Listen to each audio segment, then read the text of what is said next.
আজকে lithium battery pack charging circuit নিয়ে কথা বলবো, যেটা দিয়ে আপনারা 2S 3S অথবা 4S ব্যাটারি প্যাক চার্জ করতে পারবেন।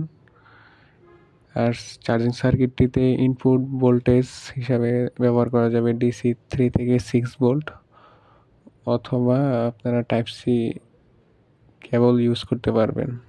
এই যে ছবিতে দেখানো হচ্ছে যে টাইপ সি কেবল দিয়ে সার্কিটটিতে পাওয়ার দেওয়া হচ্ছে।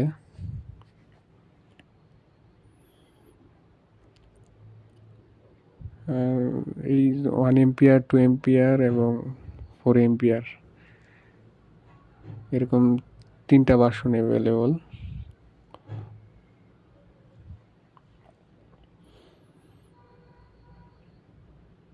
আর এই ফিগারে দেখানো হচ্ছে যে চার্জিং অবস্থায় ডান পাশে এলইডিতে আলো উঠবে, আর যখন ফুল চার্জ হয়ে যাবে তখন বাম পাশের এলইডি যেটা এটাতে আলো আসবে। আর এখানে 2S ব্যাটারি সেলে কীভাবে কানেকশন দিতে হবে এটা দেখানো হচ্ছে। এটা হলো 3S এর জন্য, আর এটা 4S।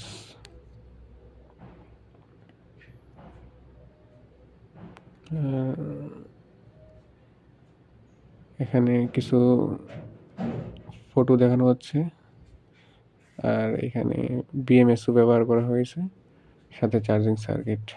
এর ফলে ব্যাটারিতে সেফ চার্জিং এবং ডিসচার্জিং হয়।